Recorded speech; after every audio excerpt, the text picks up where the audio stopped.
estudante de bacharelado em matemática pelo CNC, e aqui, por meio dessa palestra, na qual eu intitulei Afinal, tudo possui energia, venho falar um pouco daquilo que eu desenvolvi na minha iniciação científica. Queria agradecer ao CNPq por ter financiado esse projeto através do PIBIC. Também gostaria de agradecer ao Filipe pela orientação durante esse período. Bom, o meu principal objeto de estudo e o meu principal foco nessa palestra serão as funções de Lyapunov, ou também conhecidas como função de energia. Mas antes, vamos ver um experimento sobre isso. Aqui nós temos essa barra de metal e aqui também nós temos alguns fósforos. Eu vou fazer como se eu estivesse aqui esquentando essa barra de metal. Se eu esquento essa barra de metal, ela vai esquentar nesse ponto e os outros pontos não vão alterar nada por enquanto. Quando o tempo passar, esse calor ele vai ser perdido pelo ambiente, mas também difundido na barra. Vamos supor que ele só seja difundido da barra. O que vai acontecer é que com o passar do tempo, ele vai entrar em equilíbrio térmico, ou seja, todos os pontos dessa barra vão estar na mesma temperatura. Inicialmente, essa ponta estava mais quente que as outras, e depois de um tempo, todos os pontos vão estar na mesma temperatura, que é o que na física nós chamamos de equilíbrio térmico. Bom, esse fenômeno eu descrevi ele agora como em termos físicos, mas ele também pode ser explicado em termos matemáticos. Bom, a energia que falamos no experimento é dada exatamente pela função de Lyapunov, cuja definição é a seguinte: dada uma IDO ou uma IDP, a função de Lyapunov associada a esse sistema ela é uma função continuamente diferenciável e não negativa.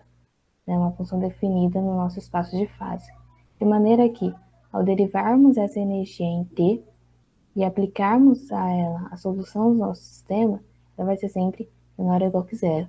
Como podemos notar no experimento, as funções de Lyapunov nos auxiliam a entender como sistemas se comportam ao longo do tempo. Bom, a equação que modela o sistema visto no experimento é a equação do calor, também conhecida como equação de difusão e reação. A sua solução nos dá a temperatura em cada ponto X da barra e em cada tempo T, no qual nossa barra aqui estamos modelando para ela ser unidimensional. Aqui nós temos a energia associada a esse sistema, no qual nós já vimos em que esse sistema ele tende ao equilíbrio. Então, nós vamos agora provar que, de fato, essa função é uma função de Lyapunov e, com isso, nosso sistema, de fato, entra em equilíbrio. Bom, para isso, nós vamos seguir 3 passos. O primeiro é a derivação em T. O segundo é a integração por partes do termo da derivada de ordem mista. Esse termo exterior aqui ele vai a zero devido à condição de fronteira de Dirichlet. E agora substituímos a nossa EDP. Assim chegamos em algo que de fato é menor ou igual que zero e zera nos pontos de equilíbrio na nossa equação. Provamos então aquilo que já tínhamos visto experimentalmente. Bom, para equações quase lineares, nós temos esse livro na qual Hiroshi Matano apresenta um método para a construção de função de Lyapunov. Já para equações não lineares, também não degeneradas, ou seja, equações não lineares dessa forma, em que esse produto de derivadas é menor do que zero, nós temos esse artigo feito pelo Philippe Lapsy e pelo Bernard Stiegler, no qual eles constroem e apresentam um método de construção de uma função de Lyapunov para esses casos. O que eu vou apresentar para vocês é o método de construção de uma função de Lyapunov para equações não lineares degeneradas. Mas antes, vale ressaltar que existem equações degeneradas que já possuem função de Lyapunov, que é o caso da equação do Laplaciano. Nessa equação, ela modela fluidos não newtonianos. E assim nós temos essa função de energia. Se vocês seguirem os 3 passos vistos anteriormente, vai conseguir concluir que de fato essa é uma função de Lyapunov. Então, o objetivo da nossa palestra é apresentar e construir uma função de Lyapunov para equações não lineares e que sejam degeneradas, ou seja, obedeçam à condição de parabolicidade. Além disso, nós também impomos 2 restrições a mais. Impomos que f derivado em E seja menor do que zero e f derivado em Q, dadas as condições, não seja identicamente nula. Também utilizaremos que as soluções do nosso sistema obedeçam à condição de Dirichlet né, a condição de fronteira para facilitar as contas. Bom, dada a nossa equação, nós vamos primeiro reescrevê-la dessa forma, né, como fizemos respeito a essa função f, depois definimos a nossa função f0 e f1, dadas exatamente dessas formas. A partir das condições que tínhamos anteriormente, nós conseguimos obter novas condições com as funções introduzidas agora. Bom, agora o que vamos fazer? Nós vamos construir a nossa função de Lyapunov de forma que, por construção, ela de fato decaia ao longo do tempo. Então, primeiro que fazemos, derivamos em t. Depois integramos por partes o termo de derivada de ordem mista. Esse termo aqui externo ele vai a zero por causa da condição de fronteira.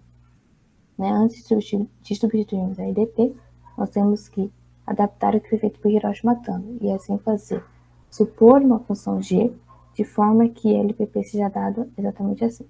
Lembrando como é a nossa equação, nós substituímos LPP aqui e também aproveitando e já substituímos a nossa IDP, obtendo assim a seguinte expressão, no qual essa expressão que eu apresento para vocês desse lado, ela já é maior ou igual que zero. Pois a exponencial de g é sempre maior que zero, f1 vezes o t é maior ou igual que zero, porque f1 derivado em r é maior que zero. E esse termo aqui nós impomos que ele seja zero, e conseguimos provar isso, como? Através do método das características.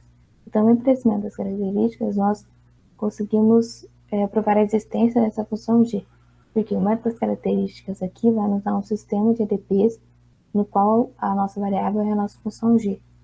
E impondo que esse sistema tenha solução, nós conseguimos comprovar a existência de g, e assim LPP fica bem definido, e com isso L também fica bem definido, integrando duas vezes essa expressão, obtendo então essa seguinte função, onde L0 e L1 são constantes de integrações. Pela condição de fronteira, L1 vai ser identicamente nula, e L0 dado exatamente dessa forma. Temos essa constante de integração, que não precisa ser explicitada porque ela não depende de t. Assim, nós conseguimos, então, uma função de Lyapunov para equações degeneradas, na qual a gente consegue provar a solução da existência do método das características, para comprovar a existência da função g. E, por construção, essa função de Lyapunov, de fato, decai com o tempo. Dessa forma, conseguimos ampliar o escopo das equações que admitem funções de Lyapunov. Com isso, pelo método, conseguimos construir funções de Lyapunov de forma explícita. Dada essa equação, por exemplo, que é a equação que generaliza um pouco a equação do Laplaciano, se vocês perceberem, tem um termo a mais aqui, dependendo de um x, pelo método conseguimos construir a seguinte função de Lyapunov, salvo multiplicação por escalar, no qual aqui n ele é um número real qualquer. Outro exemplo também é a da generalização da equação do fluxo de curvatura média. Esse termo é o termo da equação do fluxo de curvatura média e adicionamos esse termo dependente de um x a mais esse termo de reação. Para essa equação, nós conseguimos calcular de maneira explícita essa função de Lyapunov, no qual nós temos k e k estrela constantes também, e essas funções são as funções hipergeométricas generalizadas. É possível ver, então, que por mais que complicada que seja a função de Lyapunov, nosso método consegue apresentar e construir de maneira explícita essas funções. Um último exemplo é que conseguimos construir uma nova função para a equação do meio poroso, que é essa função apresentada aqui, também a menos de multiplicação por escalar. Trouxe essa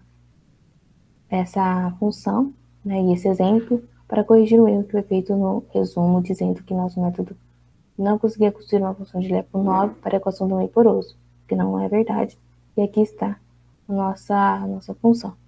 Porém, ainda é importante ressaltar que nosso método não abrange todas as equações generadas devido às restrições impostas, principalmente a restrição de que o sistema de equações obtidos pelo método características possua soluções.